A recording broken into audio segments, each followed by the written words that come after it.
All right, time to learn how to clean a bathroom. I'm going to go ahead and do some instructions here, some pro tips, time estimates, for residential bathrooms, okay? Um, when I first go in there, I like to go ahead and set myself up for success, right? And the first thing I'm going to do that is I'm going to use a toilet bowl cleaner, right? So I'm going to walk in there and on a toilet, right, there's the top of the bowl of the toilet. Well, if you look underneath, there's a little section that's like a lip of the toilet, okay? What you're going to do is you're going to put this underneath the lip, you're going to squeeze, and you're going to spray out the cleaner all the way around, okay? Then you're going to just let it sit while you work on everything else, okay? About halfway through the process, you're gonna wanna go ahead and use this again, maybe that second time, do a little bit of scrubbing, but still, let the chemistry do its job, okay? Usually I like to begin at cleaning the countertops, right? It's visible progress, and if the customer comes in, they'll see it, right? So when I'm doing these things, I use ChatGPT to come up with a reasonable estimate of time of how long it's going to take. So you need to make sure and tell Genie, if any of these are just way too short. That way we can update the time it takes to do the job, and you are budgeted enough time in your schedule to do the job, okay? Cleaning the countertops. I like to begin with, removing the items off of the countertop. So usually you'll find like a toothbrush holder and, a thing of soap, whatever it may be. And you'll just want to set those aside, okay? Then you're going to want to spray that with bathroom cleaner. It's going to be something like this with bleach in it. Actually, you should use exactly this. This is what Clorox is made for. You want to disinfect these bathrooms, right? It's got bleach in it, right? You spray this on your shirt, you ruined your shirt. So be very careful, right? The only other place I would use this is on a countertop that has grout on it, a tile countertop. Other than that, just keep this in your arsenal. You're going to spray it with that. You're going to let it sit for 30 seconds, right? We want to give the chemistry time to work and for that to actually kill any germs that might be sitting there, right? Once you do that, you're going to want to wipe it with that S pattern I was showing you before, right? So you want to do that like big figure eights, okay? And then return to the items that you removed from the countertop, put them back up there. When you're doing the kitchen countertop, bearing in mind what you're going to do with the sink, you're really going to want to get in there. Maybe get in there with a toothbrush, get any red stuff that's around the edges. That's all, infection. So you should have sprayed the Clorox there anyways, and those should be dead by the time you wipe them up. Some pro tips on this one, right? If you use like a blade scraper or something like that for toothpaste or makeup that might have gotten stuck on there, okay? And remember, like everything else, polish it with the dry cloth after you're done wiping. That's going to keep it from having any streaks, okay? Don't forget the backsplash, okay? That's one of the things it's right in front of their face, right? And most often forgotten. There's usually some dust on the top and stuff like that. So make sure and get in there really good. So then usually I'll do this after the countertops, because if you have any spray over, it's going to end up on the mirror, right? And you want to get the edge of that baseboard right underneath the mirror. So that happens next, right? It's pretty easy. ChatGPT says it should take about 3 to 5 minutes, okay? Here's some instructions, right? Go ahead and spray some Windex on there, right? We use the real name brand things, okay?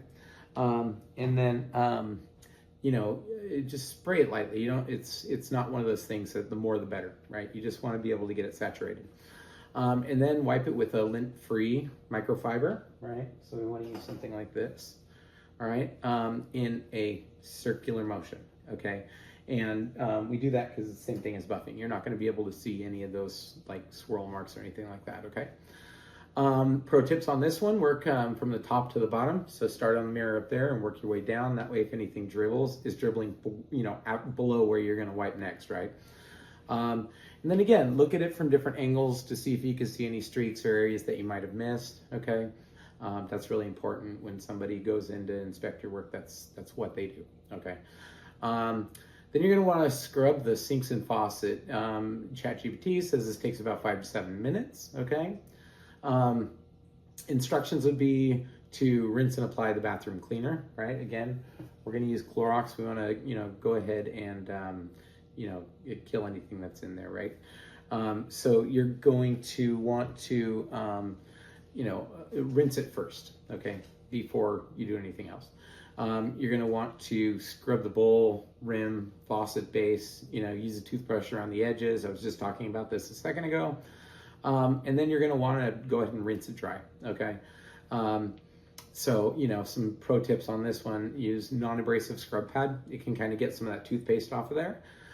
You want to polish the faucet with a microfiber. If you can see yourself in it, they're going to be totally impressed. And drying it prevents water spots, right? And so just like everything else, dry when you're done before it gets dry. Anyways, so the next one, everybody's funnest favorite, right? So far at this point, you've already, you let the chemistry start doing its work, right? At this point, I would go ahead and flush the toilet, right? Apply another application of the toilet bowl cleaner, right? We don't want to skimp on this stuff. And then let it sit for a little bit again, right? You're going to want to scrub it with a toilet brush cleaner underneath the rim, again, where you put that cleaner. You want to get underneath there really good. And deep inside the bowl, right? As far as you can reach that puppy, because there might be, human soiling, at the bottom of that towards the back, right? So you want to get that scrubbed off. So then you want to wipe the exterior, right, from the very top of the of the tank down to the very base of it, right? And these are the spaces people can't reach, right? So you want to get this really good. Use a toothbrush if you want to. Make your goal being able to eat off it. Ew. But still, really, try and make it that sanitary, because this is one of those tasks these people in Sun City just don't have the ability to do. Okay, so do a really good job. Be very mindful of the different cloths that you use. And this is mostly for the toilet, right? Because you don't want to do that cross-contamination thing. You don't want to take something you've been wiping the toilet with and, wipe something like the faucet handle, right? Because now we're putting sewage on their hand before they, rinse their mouth out, right?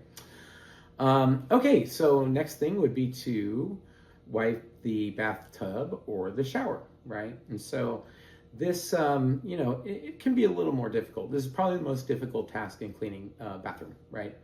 And because you're dealing with things like soap scrum or foot grime, things like that, right? So ChatGPT says the time estimate is 8 to 12 minutes, right? And so the instruction would be to remove any items from inside there. Sometimes they have this hanging rack. Sometimes you'll find rubber duckies, whatever it may be, right? You want to clean those too, right? If you see rubber ducky, go ahead and spray it down and make it tidy, right? Kid might be chewing on it later. So anyway, so remove all the items and then spray it with the Clorox cleaner again, okay? And let that sit for 3 to 5 minutes. You might also want to do this, this process at the same times as the toilet bowl cleaner, right? Just so that it has time to emulsify anything that might be there. Let the chemistry do the work for you as much as possible, okay?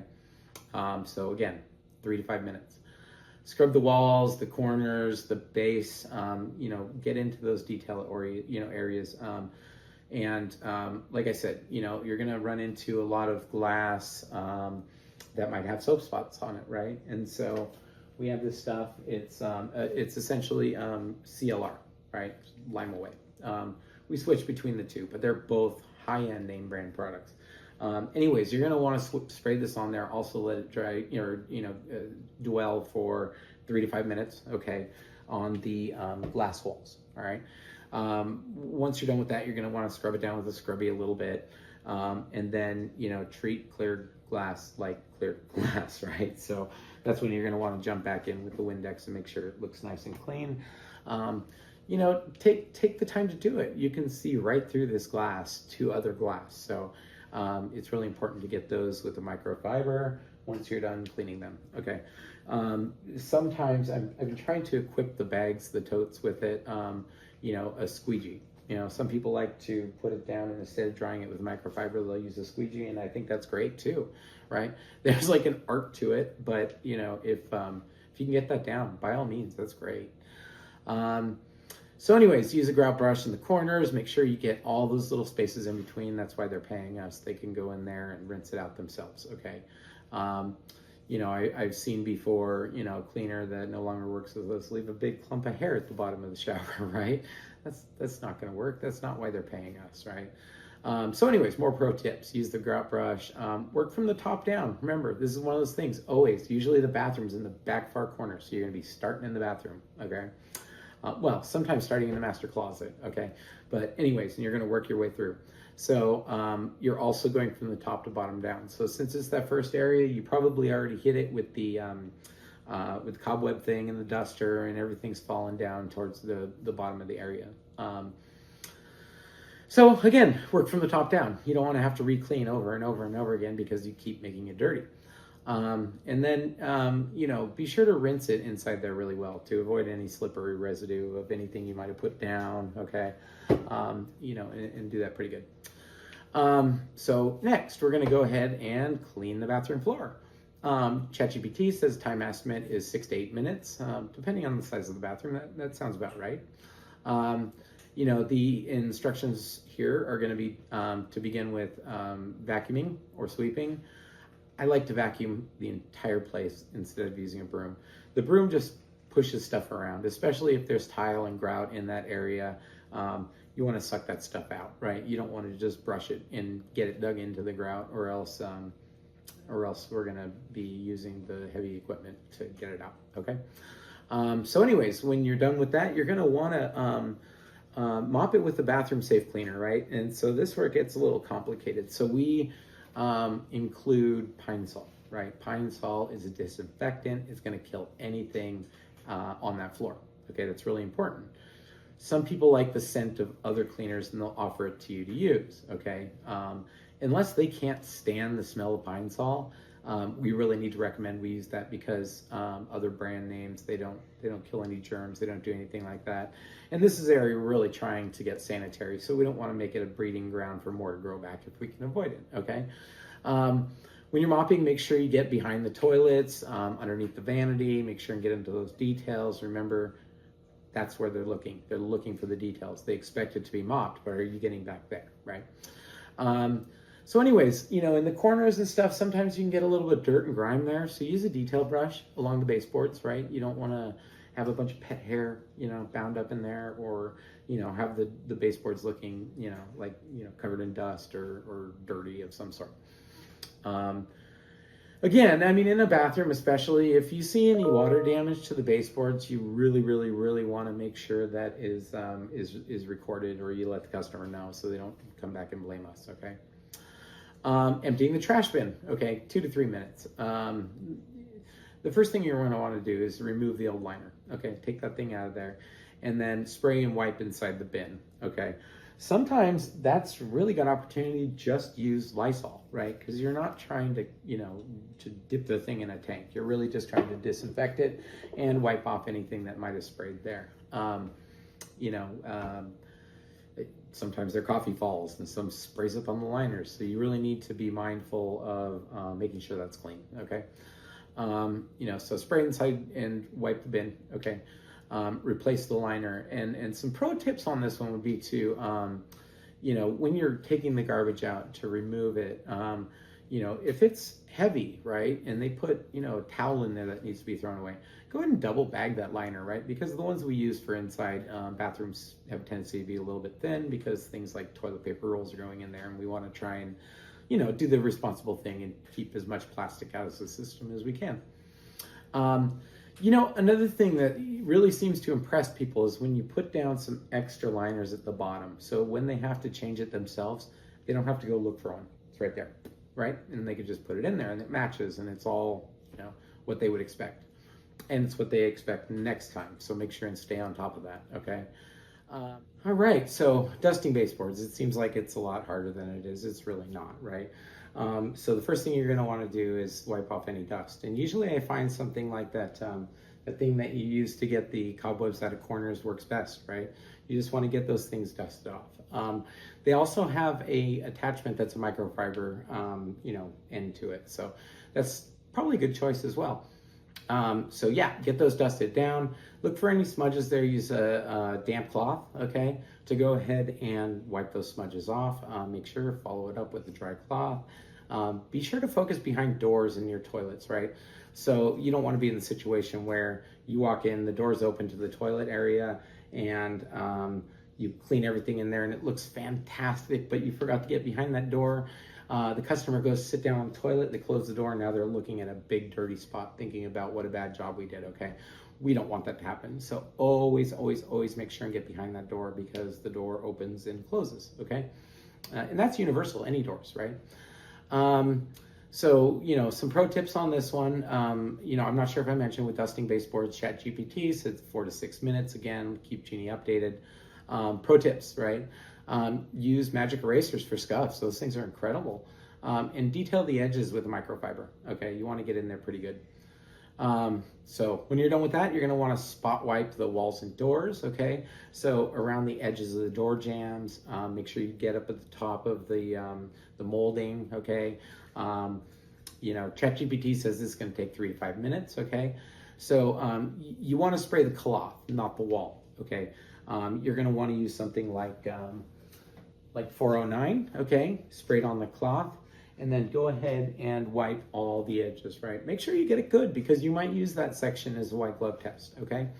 Walls and doors, just like you did the baseboards, just try and get any spots or smudges or handprints or anything like that off of there. Make sure and wipe around the light switches, wipe down the light switches, right? Nobody ever does that, but they get really, really, really dirty. You just went potty. You turned off the light, right? Now you just have potty hands on the light, okay? So make sure and wipe around light fixtures, make sure and wipe the door handles. Again, we got to get those sanitary towel bars so they're nice and shiny. And again, pro tip, magic eraser. These things are incredible. Again, try to prevent streaking. We want to try and make it look like it blends right in. All right, cobweb removal. So this should take about 2 to 3 minutes according to ChatGPT. The instructions are used to use a long-handed duster to get up inside these areas like the corners, the vents, the ceiling edges. The vents are especially important because those can get really dusty, and they'll be sitting on the toilet looking up at those. And get the edges. Again, we're getting the spaces in between where they can't, okay? Pro tips would be to do the surface areas of that first, okay? You want to check behind doors, above mirrors, right? This is where little things just end up they never get, okay? This is what they're going to be judging us on. Total time, they say, to do a bathroom is about 55 to 75 minutes, depending on the size of the standard bathroom. If it's done thoroughly by one crew member, it would take about 2 people 30 to 40 minutes to do it, right? You want to keep those tasks efficient. That's how you're going to meet that goal. That's about it. That's how you clean a bathroom, guys. Thank you.